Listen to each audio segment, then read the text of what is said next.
need for you to go just yet.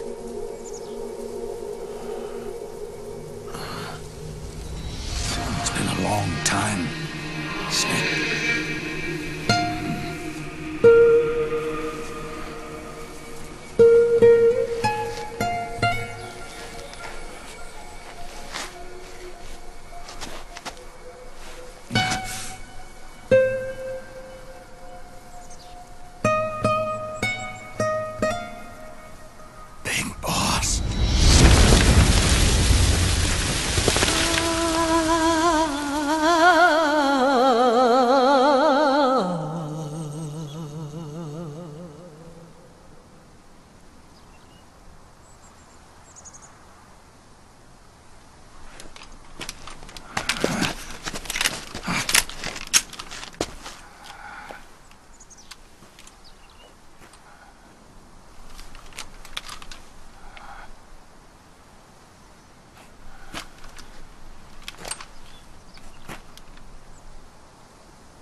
Let it go, my son.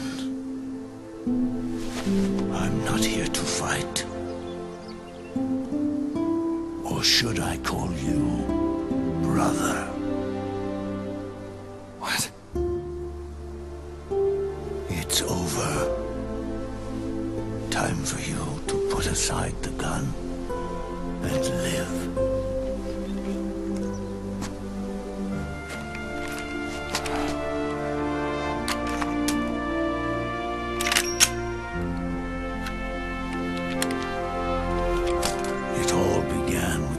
Of old fools.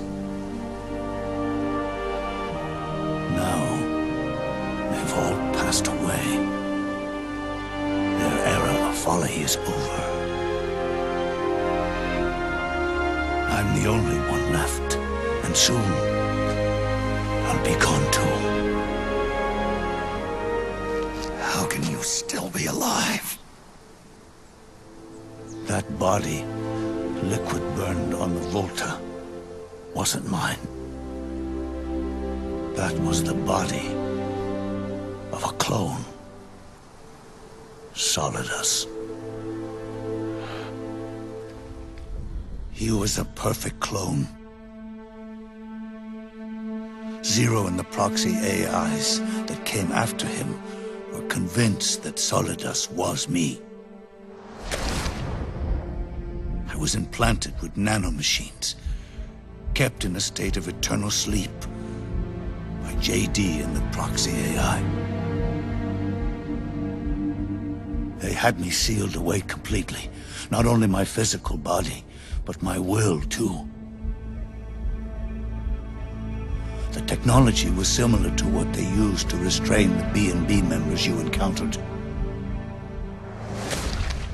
For me to wake again, the system had to be destroyed, one way or another.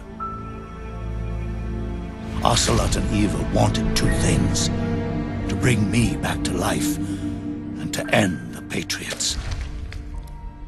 That meant destroying the AI and killing the man, JD and Zero. Right before you uploaded the virus into GW, the way to JD was opened, but only through the physical manifestation of GW.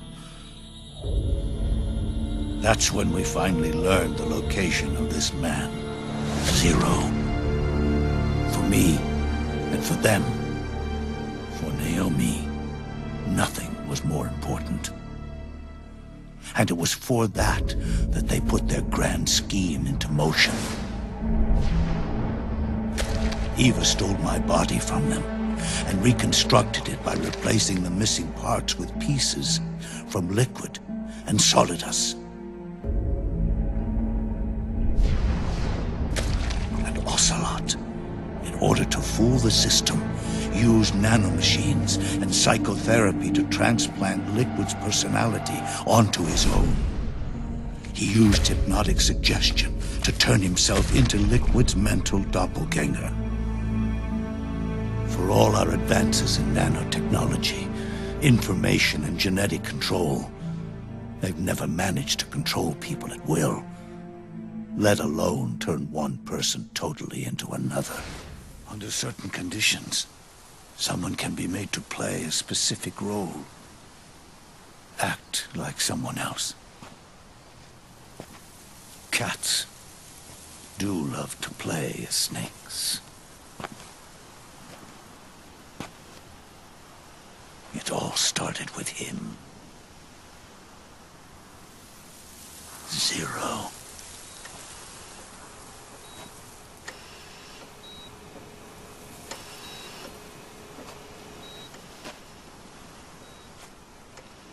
Zero grew old, and by the end his Patriots were being run by a network without shape or form. What do you mean, without shape or form? The proxies were only one small part of the vast cycle that Zero created. The corporations, for-profits, and research institutions that comprise the military-industrial complex were part of it too. They operated on budgets automatically allotted to them by the proxies.